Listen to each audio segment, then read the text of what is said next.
Сегодня сделаем интервью с пластическим хирургом.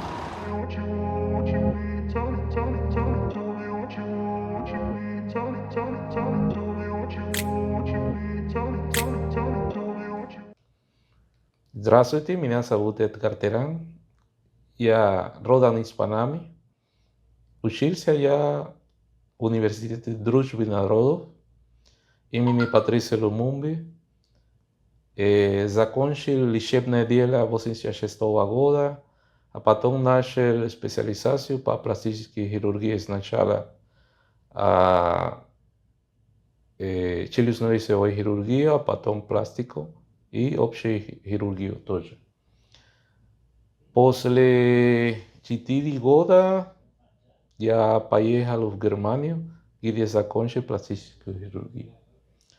Так, после этого я вернулся в Панаму, где и работаю с того времени при больнице Caja de Seguro Social.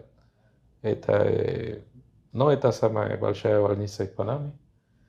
Там я занимаюсь пластический реконструктивный хирург. И в этой больнице, то есть Panama Pacific, мы занимаемся больше эстетически, но иногда и реконструктив тоже. Мгм. А насколько развита конкуренция вот между врачами, клиниками вообще в Панаме? Но Панама это очень маленькая страна, поэтому конкуренция большая. Так что мы сталкиваемся все время друг с другом. Мгм. Иногда есть пациенты, которые и там, и здесь, и Мгм. везде бывают, и они выбирают то больше как-то им нравится, с кем больше подходит для них. Мгм. Помогает ли вам на сегодняшний день, скажем так, советское образование, которое вы получили в вашей работе? Естественно, у нас есть отличия, особенно в этом направлении, которое есть пластическая хирургия, в том плане гуманитарный, э, будем говорить так, развитие, потому что мы показываем, как мы можем помогать других, пока других только занимаются коммерческим делом, да? Мгм. Это очень интересно тоже в том плане, что я еще поддерживаю связи с врачами из России, поэтому тоже мне интересно в том плане развития медицины, пластической хирургии, именно потому что есть интересные моменты, которые у вас есть. Мнение иногда есть, мы отправим друг друга какие-то фотографии определенного момента или Мгм. проблемы, или какой-то опухоль, или другие разные моменты. Понял. Так что все это очень важно. Хорошо. А какие разрешительные документы вообще нужно здесь, в Панаме, для оказания медицинских услуг? Вот вы, когда получили советское образование, прибыли сюда, нужно было подтверждать документы или как-то по-другому оформили то, что вы панамец? Но в Панаме у нас нету специализации по пластической хирургии, так что все приезжающие из других стран должны мы проходить через государственный университет с нашими все документами. Кроме того, надо через Министерство Здравоохранение? здравоохранения, да, Мгм. которые этим занимаются, и они будут давать нам разрешение на проведение любых операций, Мгм. как общий врач и как специалисты. Я понял. А сейчас вот мы находимся в клинике Punta Pacific. Здесь вы кабинет арендовали, лицензировали, на каких условиях здесь вы оказываете услуги? Нет, этот кабинет я купил с самого начала, потому что я был один из первых начинающих здесь врач в этой больнице. И они предоставили мне какие-то льготы, которые давали мне возможность, чтобы Мгм. закупать, да. А какое вложение вообще понадобилось для открытия вот своего кабинета в Панаме? Но в тот момент как-то $150 000 примерно. Мгм. Хорошо. Вообще, как привлекаете пациентов? У вас работает интернет-сайт, либо сарафанное радио? В каком Да, формате? у нас есть разные способы. Больница предоставит тоже это пропаганду, да, Мгм.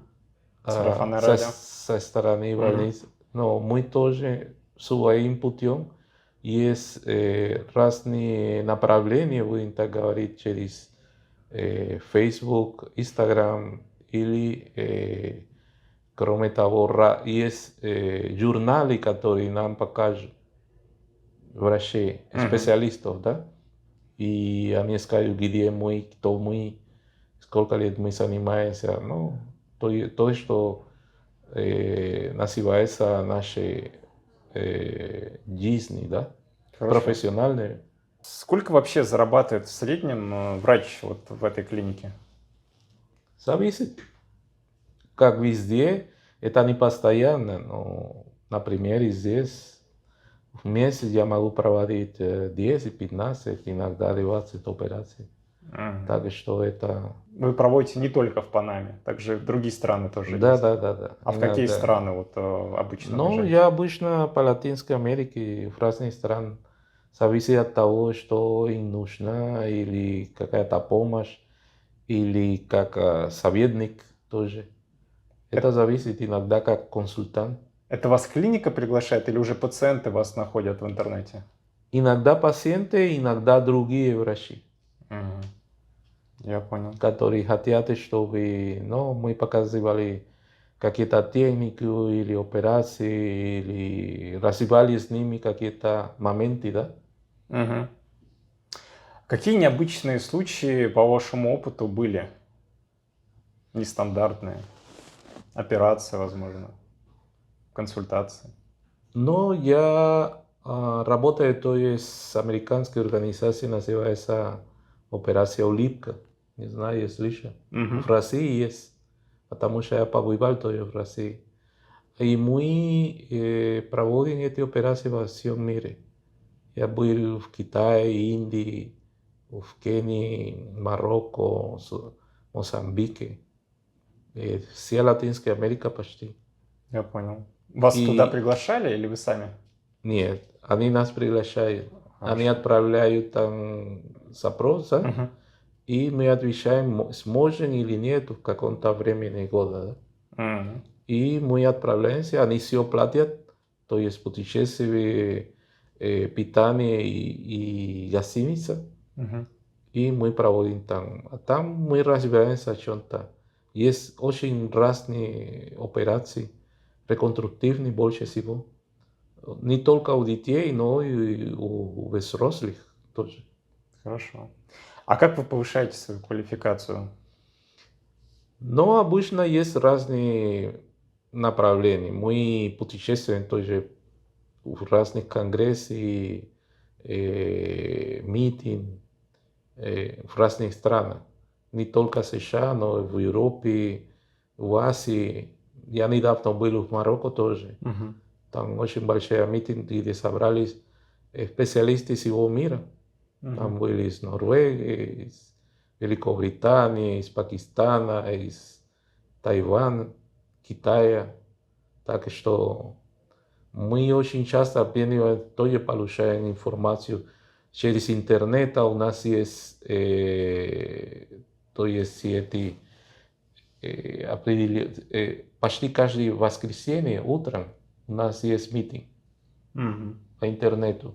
Понял. Мы выбираем тему, и там Мгм. развивается. Кто-то докладывает свой опыт, и мы участвуем так как-то, каждый по-своему, да. Мгм. Кроме того, я участвую в ISAPS, это International Plastic Surgery Aesthetic. Это тоже есть другое направление, где они часто делают учебные, да, митинг Мгм. в разные темы, и у них есть тоже есть свое расписание. И есть конгрессы тоже. Я понял. То есть разные. Мгм. А вы работаете в единственном числе или у вас есть команда, медсестра? Да, кроме, и здесь это мой офис, Мгм. но я тоже участвую в клинике, которая находится на Vía Argentina, там мы 7 пластических хирургов, там сестры, вспомогательные станции, Мгм. остальные, да, оборудование. Мгм. Но иногда, когда бывают очень сложные операции, мы придем сюда, в больницу, Мгм. или в других больницах, потому что то оперируют в Пайти Я или понял. Панама Клиник, зависит. Иногда там необходимо, и мы пойдем или помочь, или оперировать. Мгм. Я правильно понимаю, что вы проводите консультацию предварительно, а потом вы можете выбрать площадку любую в Панаме для последующей операции? То есть Да, это может Панама клиник, Пасифик и другие клиники. да, es correcto. Мгм. Потому что иногда у пациента есть, ну, выбор, и кроме того, он больше хочет оперировать там, чем здесь, и мы пойдем навстречу на это, да. Мгм. Просто мы организуем все. Какая вообще средняя выручка в месяц может достигать у врача? И стоит ли вообще врачу развивать именно медицину в Панаме? Насколько это перспективно? Ну, в Панаме, как, не знаю, как в других странах, но у нас надо проходить сначала экзамен, как только ты приедешь, Мгм. как общий врач, потом по специализации, потом надо проходить интернатуру de 2 года, после этого начинаешь работать как специалист, если у тебя есть специализация, и входить в национальные ассоциации тоже. Это очень сильный реквизит здесь, который необходимо, и ну, мы должны как-то общаться между нами. Ну да, И они должны знать, насколько ты силен или нет. я понял. Хорошо. Поэтому от этого зависит иногда зарплата. Зарплата зависит настолько, сколько у тебя опыт. Ну, есть у которого нету очень много опыта, но он считает, что у него зарплата должна быть больше. Это зависит от каждого. Но в среднем 10 тысяч примерно в месяц. Ну, ваша специализация, она в Панаме высокооплачиваемая, то есть она выше там гинекологов, семейных врачей, как вы считаете? Нет, нет, я не считаю, потому что сегодня есть очень много узких субспециализаций. Мгм. Например, есть нейрохирургия тоже. И, например, в гинекологии есть искусственное Мгм. Искусственное выделение, оплодотворение. да. Мгм. Эко. И кроме того, есть другие специализации, которые тоже, это кардиоваскуляр, то есть сердечно-сосудистый, тоже они очень дорого То есть как-то, нельзя выделить пластическую хирургию куда-то касту как выше? выше, да, да. Нельзя, да? Да, мы находимся как-то между. Понятно. Насколько вам на сегодняшний день помогает русский язык вообще? Нужен он вам или нет? Но для меня, да, очень важно, потому что я там учился. Я очень часто смотрю все новости На русском, да? и читаю еще, да, Мгм. на русском. Ну, чтобы не забыть. Не только чтобы не забыть, потому что, ну, сегодня мы знаем, что есть 2 мира, да? Мгм. Есть западный и есть восточный. И один из ведущих есть и восточный, в котором входит разные страны. И я считаю, что русская медицина это всегда есть что чем-то показать. Просто я знаю, что есть определенные моменты, которые затрудняют с оборудованием. Может быть, с опытом, хотя у вас есть 40-80 миллионов, да, населения. Да, население большое в России. Да, так что это тоже дает очень много опыта. Да? Да, И кроме того, no, это зависит, я думаю, что все зависит, как организовать. хорошо. Просто. Но есть очень талантливые люди и мы поэтому, я, например, я очень считаю, что есть очень интересные моменты. Иногда там опережают то, что здесь говорят, что новый, да. Но просто там нету эту пропаганду или Да. коммерческий навык. Это да. Поэтому все зависит от точки зрения, кто и как. Вопрос. По каким услугам пластической хирургии к вам можно обратиться? Вот человек оказался в Но Панаме. у нас есть два направления. Мгм. Есть эстетическое и есть реконструктивное. Я делаю оба, Оба. да. Хорошо. И кроме того, здесь в Панаме нам мало, и поэтому мы занимаемся все. Не как, например, у вас, что кто-то ринолог только нос, да? Носом занимается. Или кто-то только живот, или кто-то только эти самые грудь. Здесь в Панаме мы не можем так узко Да, ну потому что заниматься. численность в России, она большая, и позволяет, Да, у соответственно, нас только углубиться 4. в одну только узкую специализацию. Так как у Да, вас численность населения маленькая, приходится делать разнообразное. да, у вас Иначе без работы останешься. Я понял. кушать не будет. Хорошо. Совет ваш для тех, кто планирует заниматься врачебной деятельностью в Панаме. Что рекомендуете, с чего начать, чтобы получилось? Понятно, это вроде создает вам конкуренцию, хотя не все идут в пластическую хирургию, но все-таки, чтобы вы порекомендовали, что закончить, где образование лучше получить, чтобы именно быть грамотным специалистом. Но я считаю, что везде есть хорошие специалисты, только зависит от человека. Если у него есть интерес заниматься, он будет силен везде. Но самое главное, есть более известные университеты или центры, и есть менее известные. Поэтому все зависит от человека. Я рекомендую просто учиться и еще раз учиться. Всегда, и кроме того, не только быть с направлением только на Запад, например, только США или Великобритания, у них есть свой метод интересный, но тоже есть Азия, есть Россия, есть... Сегодня мы смотрим даже... Я был в Мозамбике и встретился с докторами из ЮАР, например, у них есть очень тоже хорошие методики, интересные. И у них другие тоже проблемы, которые я учился у них. Ну, понятно, да. В общем, ваша рекомендация учиться, учиться и учиться. Всегда, потому что мы никогда не останавливаемся. Это всегда медицина, как все науки, она развивается постоянно. И есть методики, которые мы должны знать. Например, когда ты вошел и спросил о той методике, которая тебе интересовалась, ты никогда не слышал об этом. Но я знаю. Ну да, новая методика для Потому меня. что, может быть, это не новое, но как она Она- преобразована, Она не часто не используется в часто России, используется. И скажем она так. очень сложная, потому что именно этот запрос об этом я спросил там. И никто не знал об этом.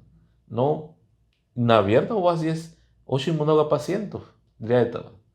Было бы интересно вот этим заниматься. Ну, согласен, согласен. Потому что было бы не как эксперимент, а просто чтобы решить какие-то проблемы, да? Ну, я считаю, что врач всегда должен развиваться и Да. смотреть, и видеть, коммуницировать и брать новые методы, потому что есть врачи, где они взяли один метод и с одним методом работаю, Да. работаю, До работаю, конца есть. да, пока там на пенсию не выйду и все. Так нельзя, потому что, как я тебе объяснил, есть, например, первый, второй, третий методику, может быть больше.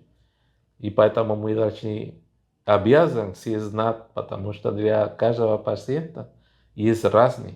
Да. У нас, допустим, в регионах России до сих пор там в каких-то больницах операцию на искривление носовой перегородки под местным наркозом делают. Да, Ну, это как... уже пора этим переходить, потому Да, что для больного это не... И для врача тоже, если ты будешь оперировать под местным, у тебя укороченное время, да. не будешь так все делать тщательно, Не, нет. как под наркозом, понимаешь? Там вообще все по-другому. Да. И если у тебя нет условий, только делать это под экстренный, например, только вещи, которые необходимы в тот момент, например, кровотечение или что-то, да. Но если в плановом хирургии, надо сделать под наркозом, как надо. Хорошо. Вот тут, значит, есть кресло стоматолога одно. Тут, значит, рядом находится умывальник. Вот. И тут уже пошло второе кресло, ортодонтическое.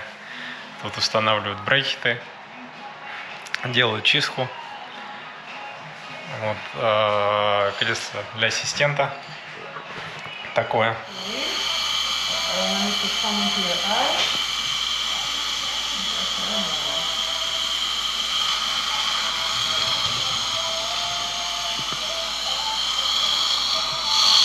Вот здесь уже рядышком прям ресепшн для администратора, имеется место, куда денежку оплатить.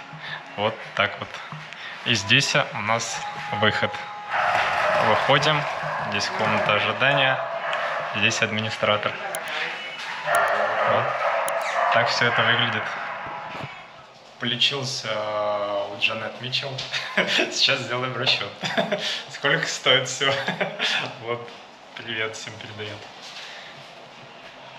Все, получил расчет. На 110 долларов. Ремонт и чистка зубов. Консультация мне была бесплатная. Было очень приятно встретиться с вами и дать мне знать, если вам что-нибудь понадобится. Давай. С эстетической хирургией, например, грудь. Если это самые простые, может быть от 3 до 5 тысяч, например. От 3 до 5 тысяч долларов. Да, долларов. Угу. Если это тоже эстетический, но с реконструкцией груди, Угу.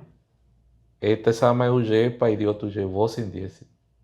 Это, еще раз, чуть-чуть не понял. То есть простые это, например, аументации, то есть Ага. наложение какие-то простези, да? Угу. Но есть, которые хотят простези, но надо реконструкцию тоже делать, потому что они или очень большие, или они висящие, понимаешь? Понял. Это около 8 тысяч долларов. Да. Хорошо. Это с одной стороны, например, то, что касается живот, это уже 10 тысяч, примерно 9-10 тысяч. 9-10 тысяч. Потому что у человека предыдущие были амбулаторные, а эти надо оставляться в больнице по крайней мере 1 или 2 ночи. Это уже стоимость нахождения в больнице входит? Да. Хорошо. То есть, когда я даю определенную цену, там входит все. Туда входит обследование, исследование Все. и консультация? Да. Хорошо. И есть другие, например, фарингопластии, то есть, о чем я рассказывал. Это реконструкция, то есть неба, мягкого неба. Да. Это уже будет стоить 8-10 тысяч тоже, потому что это очень сложно. И то, что нам надо, материал, который необходимо, он очень дороже. Расшифруйте, чтобы было всем понятно, зрителям.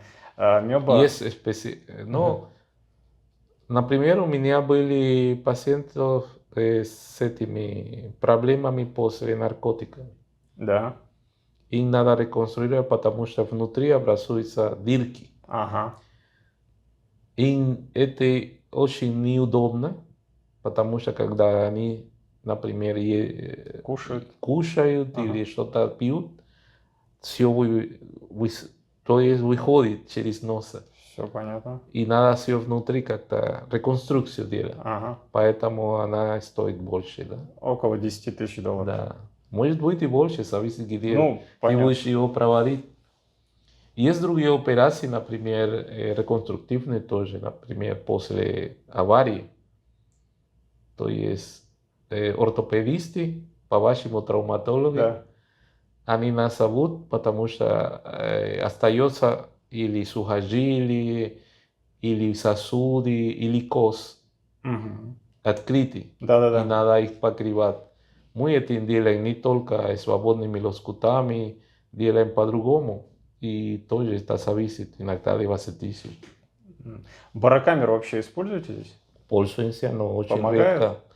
Естественно, есть определенные показания для этого. Потому что ну, для людей с диабетик, например. Диабетик это сахар в крови. Диабетики. Ну, просто бывают случаи, когда вот вы Они соживляют очень плохо. Потому что повышенный сахар в крови не дает. Показания для барокамеры это есть.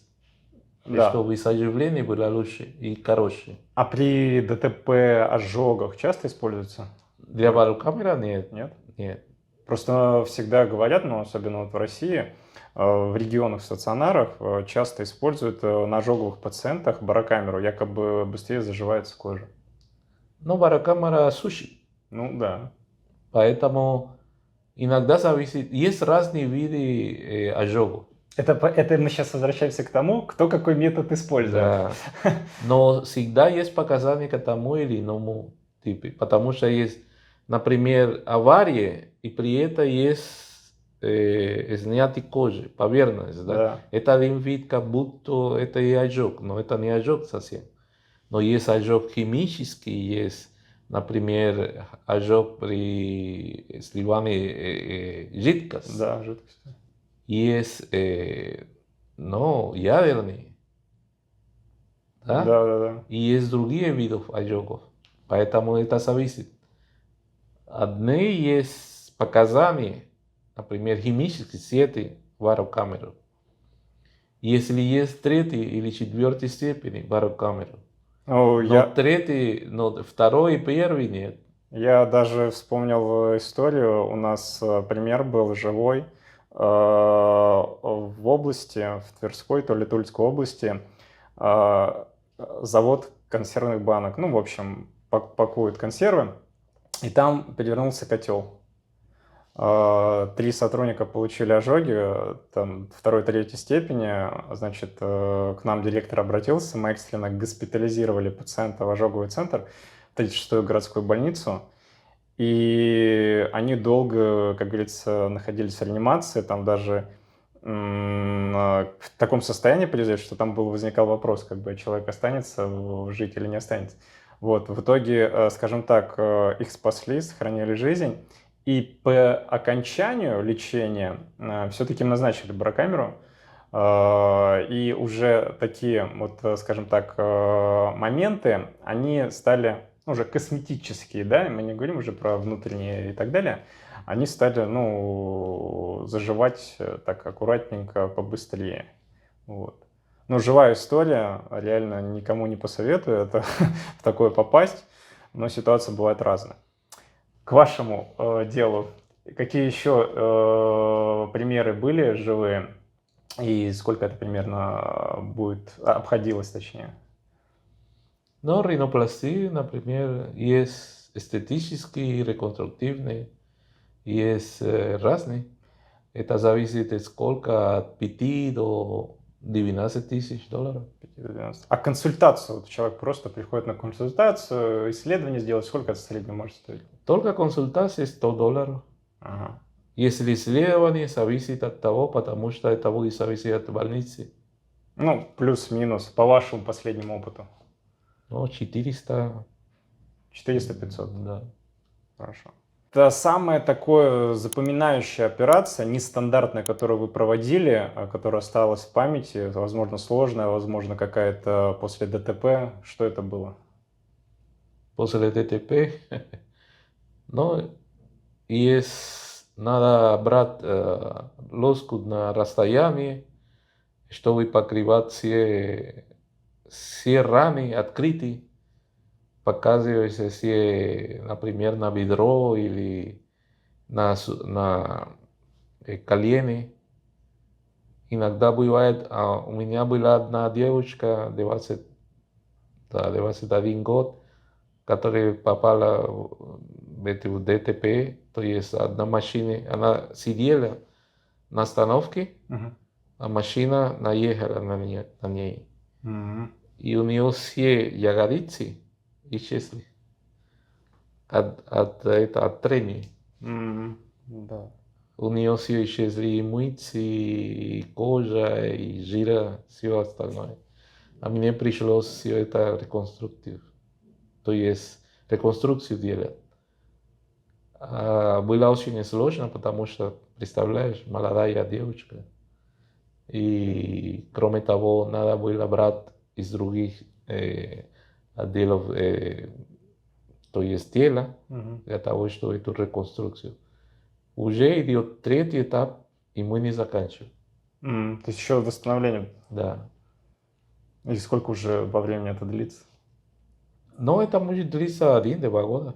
Потому что надо давать между операцией время для того, чтобы все зажило. А вот на сегодняшний день все вот хотят узнать, а и сколько по цене это сейчас происходит? Сколько на сегодняшний день вот пациент заплатил? Ну, это очень дорого, потому что как это идет по разным Разными этапами. да. Это может быть примерно 25. 25 тысяч долларов. Да. И то это еще не конец. И это не конец, потому что всегда есть детали. Если вам потребуется организация медицинской помощи в России или за рубежом, то оставляйте заявки, и наши специалисты обязательно вам помогут.